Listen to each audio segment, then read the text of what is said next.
Occasion ఏదైనా location ఎక్కడైనా తెలుగువారి వేడుక అంటే ఆలివ్ మిఠాయి ఉండాల్సిందే. మిఠాయి అంటే ఆలివ్.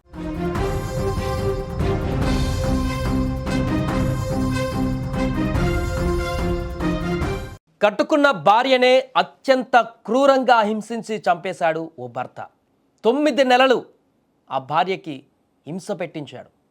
ఎలా తెలుసా? పాదరసం ఎక్కించి, ఒళ్ళంతా పాదరసాన్ని ఎక్కించి క్లోరోఫామ్ ఉపయోగించి అత్యంత దారుణంగా ఆ మహిళను హింసకి గురిచేసి 9 నెలల పాటు దారుణంగా హత్య చేసినటువంటి ఘటన ఇప్పుడు వెలుగులోకి రావడం జరిగింది.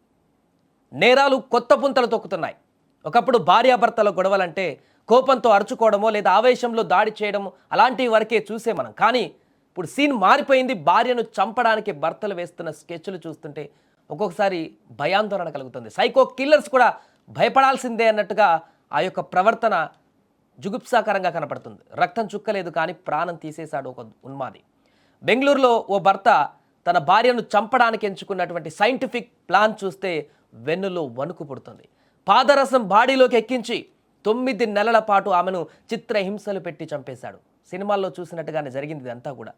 సినిమాల్లో విలన్లు కనుక ఒక మహిళను కిడ్నాప్ చేసి ఏ రకంగా హింసించి చంపేస్తారు స్లో పాయిజన్గా. అలాంటి దుర్మార్గానికి పాల్పడ్డాడు ఒక వ్యక్తి. బెంగళూరులో నివాసం ఉంటున్నటువంటి బసవరాజు విద్య దంపతులకు, వీళ్ళిద్దరు దంపతులు, వీరికి 4 ఏళ్ల బాబు కూడా ఉన్నాడు.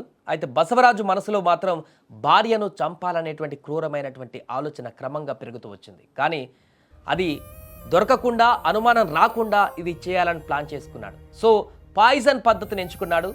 థర్మామీటర్లలో వాడేటువంటి ప్రమాదకరమైనటువంటి పాదరసం సిరంజీ ద్వారా భార్య శరీరంలోకి దాన్ని ఎక్కించాడు. ఆ పాదరసం ఆమె రక్తంలో కలిసిపోయి నెమ్మదిగా శరీరాన్ని తినేయడం మొదలుపెట్టింది. గత 9 నెలలుగా ఆమె పడ్డటువంటి బాధ వర్ణనాతీతం.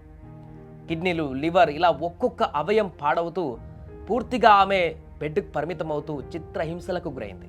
డాక్టర్లకు కూడా అర్థం కాలేదు ఈ వింత రోగం ఏంటా అని చెప్పేసి. పూర్తిగా మంచం పట్టేసేసరికి నొప్పులతో విలువెల్లాడుతూ చివరకు ప్రాణాలు కోల్పోయింది ఆమె.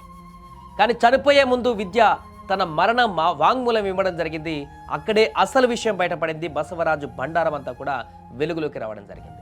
నా భర్తే నాకు బలవంతంగా పాదరసం ఎక్కించాడు, క్లోరోఫామ్ వాడి స్పృహ తప్పేలా చేశాడు అని ఆమె చెప్పిన మాటలు పోలీసులను షాక్కు గురిచేశాయి. ఈ ఘాతుకానికి బసవరాజుకు 2 ల్యాబ్ టెక్నీషియన్లు కూడా సహకరించారని, వారే ఆ పాదరసాన్ని, సిరంజిలను కూడా ఇచ్చారనేటువంటి విషయం కూడా తేలింది. ఆమె చెప్పిన వివరాల ప్రకారం ఒకసారి చూస్తే ఫిబ్రవరి 26వ తేదీన రాత్రి విద్య నిద్రలోకి జారుకుంది గత ఫిబ్రవరి. కానీ మరుసటి రోజు సాయంత్రమే ఆమెకు స్పృహ వచ్చింది. ఆ తర్వాత ఆమెకు కుడి తోడ భాగంలో తీవ్ర నొప్పి మొదలైంది. స్లోగా ఎవరో ఇంజెక్షన్ ఇచ్చినట్లుగా నొప్పి రావడంతో పాటు కాలు వాచి నడవడానికి కూడా కష్టపడింది ఆమె. మార్చి 7వ తేదీన తర్వాత నెలలో పరిస్థితి మరింత విషమించడంతో అత్తిబెల్లి ప్రభుత్వ ఆసుపత్రికి వెళ్ళగా అక్కడి నుంచి ఆక్స్ఫర్డ్ ఆసుపత్రికి రిఫర్ కూడా చేశారు. దీంతో పూర్తిగా ఆమెకు ఏం జరుగుతుందో అర్థం కాలేదు. ఆసుపత్రిలో కూడా విద్య ఆక్స్ఫర్డ్ ఆసుపత్రికి వెళ్ళగా పరీక్షించినటువంటి వైద్యులు ఆమె శరీరంలో పాదరసం విషం ఉన్నట్లుగా నిర్ధారించారు. ఆమె తాజాగా మరణించింది. దీంతో మరణానికి ముందు తన బాడీలో పాదరసం ఉన్నటువంటి విషయం చెప్పడంతో, దానికి సంబంధించిన వివరాలన్నీ కూడా చెప్పడంతో పోలీసులు అసలు విషయాన్ని కనుక్కోవడంతో ఈ తాజా ఘటన ఉదాంతం బయటికి రావడం జరిగింది. ఎంత దారుణంగా 9 నెలలు ఆ మహిళను హింసిస్తూ సైంటిఫిక్గా ఇలాంటి సైంటిఫిక్ పాదరసాలను లేకుంటే రసాయనాలు వాడి ఆమెకు భౌతికంగా ఎలాంటి హాని కలిగించకుండా భర్త ఉన్మాదంగా ప్రవర్తించి బాడీలో ఇంటర్నల్గా ఆ యొక్క పాదరసాన్ని క్లోరోఫామ్ వాడి ఎక్కించి స్లోగా ఆమె ఆర్గాన్స్ అన్ని కూడా డ్యామేజ్ అయ్యేలాగా చేసి చిత్రహింసలకు గురయ్యేలాగా ఆమెను పరిస్థితికి తీసుకువచ్చి ఆ తర్వాత మరణించేలాగా చేశాడు. ఈ వార్త ఒక్కసారిగా సంచలనంగా మారింది. ఇంత దారుణమైనటువంటి ఆలోచనతోని కూడా ఉంటారా భర్త అనేటువంటి విషయం కూడా సంచలనంగా మారింది. దీనికి సంబంధించి కేసు నమోదు చేసుకున్న పోలీసులు అయితే దర్యాప్తును కొనసాగిస్తున్నారు.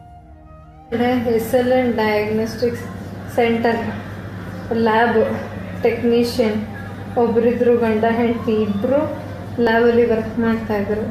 ಅವ್ರ ಹೆಸರು ಶ್ವೇತಾ ಅಂತ, ಅವ್ರ ಹೆಂಡತಿ ಹೆಸರು ಶ್ವೇತಾ, ಗಂಡನ ಹೆಸರು ನನಗೆ ಅಷ್ಟೊಂದು ನೆನಪಿಲ್ಲ. ಆ ನಂತರ ಅವರು ನನ್ನ ಗಂಡಗೆ ಬೇಕಾಗಿರುವಂತಹ ಒಂದು ಕ್ಲೋರೋಫಾಮ್ ಮತ್ತು ಇಂಜೆಕ್ಷನ್, ಮೆರ್ಕ್ಯುರಿ ಇವನ್ನೆಲ್ಲ ಕೊಟ್ಟು ಇಂಜೆಕ್ಷನ್ ಮಾಡಿಸಿದ್ದಾನೆ. ಆ ನಂತರ ಆಮೇಲೆ ಮಾರನೇ ದಿನ ಎದ್ದು ನೋಡಿದಾಗ ಕಾಲು ಇಷ್ಟದಪ್ಪ ಊದಿತ್ತು.